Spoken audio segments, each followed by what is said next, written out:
Hey everyone, hope all is well.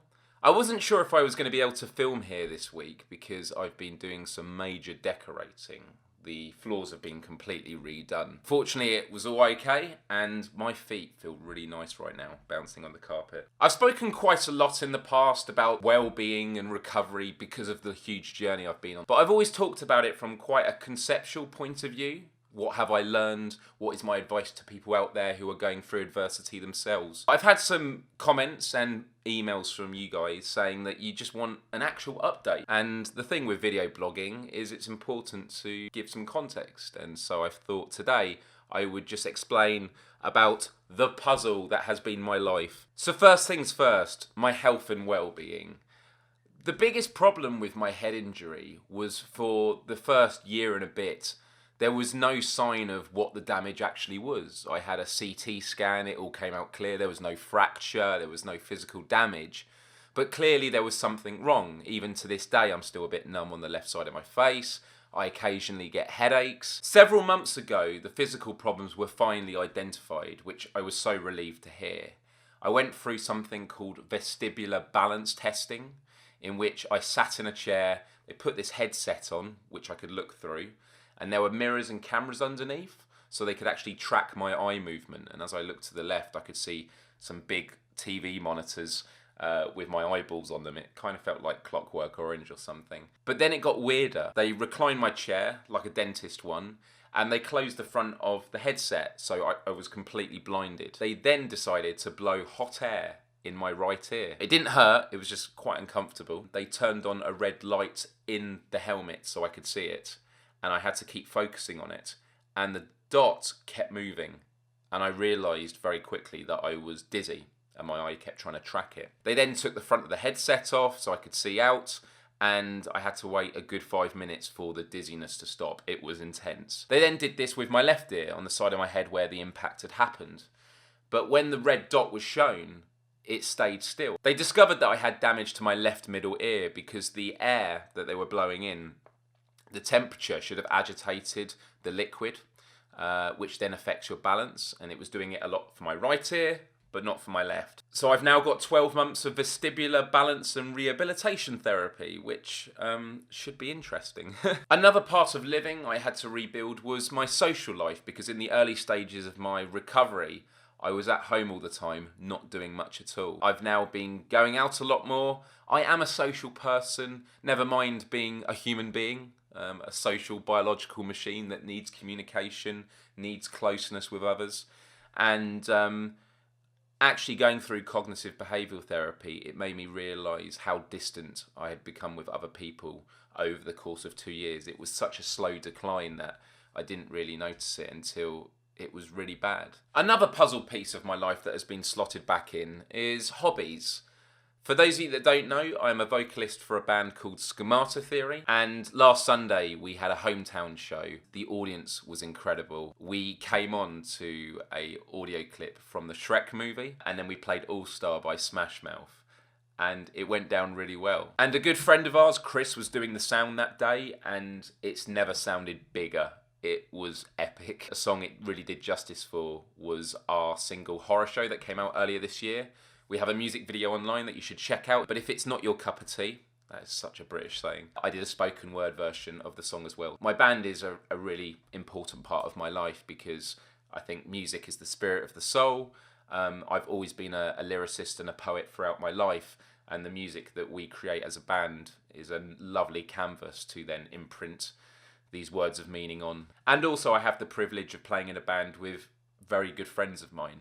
I love them dearly, and through my recovery process they've been so immensely supportive, probably because I have been a true headbanger in the literal sense. Another part of my hobbies is gaming, and this became quite a destructive force over the last couple of years because although I'm a big gamer, that was all I was doing when I was stuck at home. But unfortunately this became a hangover of when I started working and I was needing to get my fitness up and go out and be social. I was still in that mindset of just using gaming to get a quick fix of pleasure.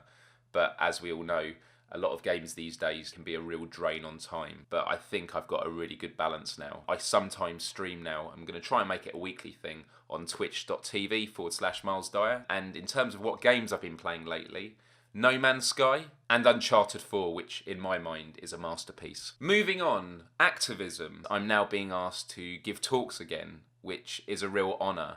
And so next month I'm going to be speaking at Thinking Digital in Manchester alongside people from NASA, Twitter and Google. I'm going to be there discussing my YouTube story and what I've learned the past 10 years on the platform. And the Emergent Talent Fund are giving away 25 tickets to this event via a competition. I've made a video for them explaining what that is. The deadline is on September the 12th, so if you are interested, please visit the link that I've put in the description of this video. And hopefully I'll see some of you there. And a couple of months ago, I was invited by Rights Watch to the House of Lords to attend a committee meeting in which they reviewed Prevent, a government policy that has been used to make schools more vigilant about signs of potential radicalisation with their pupils, and how this has been a complete disaster.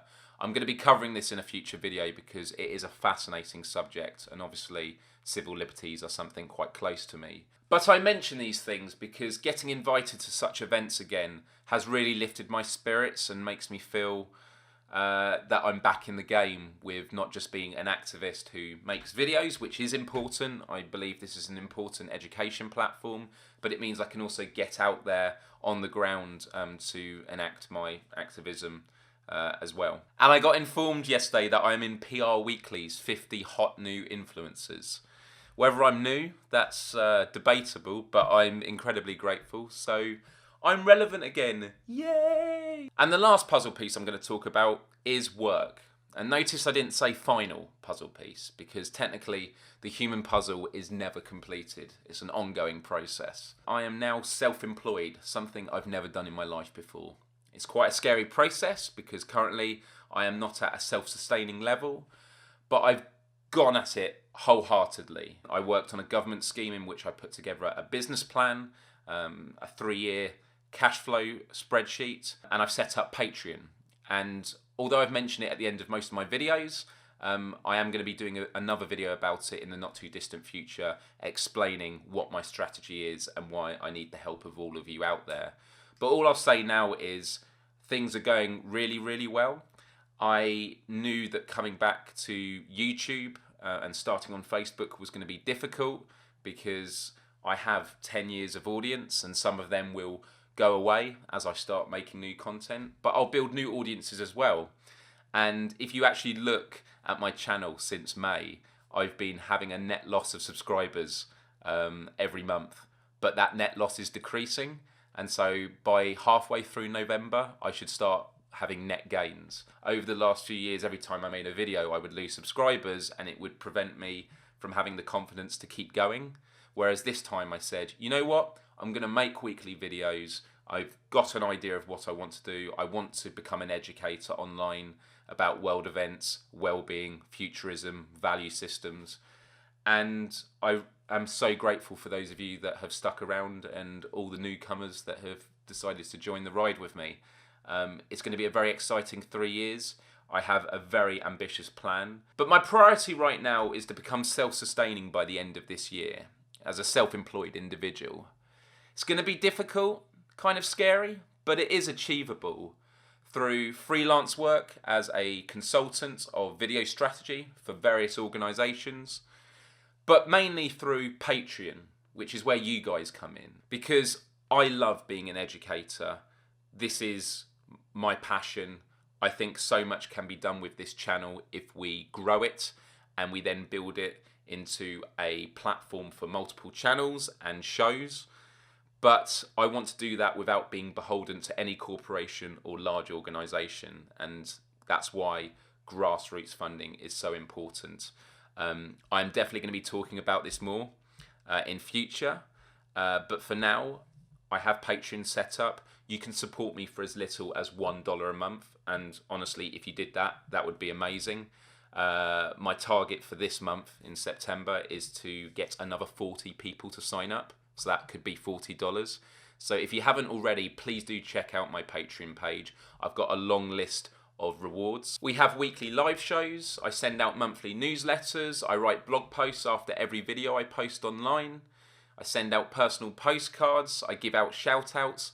there's lots going on. And what is really great about the Patreon community is I'm very transparent. I say this is where we are in terms of statistics, growth figures, what content is coming up. We discuss all that. It's a community and I really want to keep it that way. So if you believe in what I do and can spare $1 a month, please do get involved. So that is where I am in the world of work. So that's it from me this week. It felt a bit weird doing this just because I haven't done sort of a personal update vlog in a long time, and because of the content I've been doing recently, this feels a bit out of sync, but it is important to let you know how I'm doing. So I'm not just talking about the issues, but you know how it's going for the Messenger as well. And I did have another video lined up this week, but because of the chaos of decorating, etc., it just wasn't possible. I've now had all this quickly set up and I thought, point, talk and shoot. That sounds good. Don't forget you can stay in contact with me via Twitter, Instagram, Snapchat, Facebook and YouTube. Please subscribe and follow if you haven't already. I post videos every Thursday on YouTube and Facebook. And thank you, as always, for all your support. I love you all. And I've been getting quite emotional recently because I'm getting better. Like, I'm in a really good place now. I'm not all the way there, but looking back, it's been a long journey. And I've been very emotional over the past couple of years, but that's always been out of desperation, frustration, concern of being stuck in the wilderness forever. Whereas now it's out of relief and thankfulness. And the messages that you've been sending me, whether a simple tweet, comment, or even a long detailed email, they all mean a lot. And although I don't always get to respond to them, I do read them, and I don't take you for granted. So thank you so much for watching, and I will see you next Thursday. Adios till next time.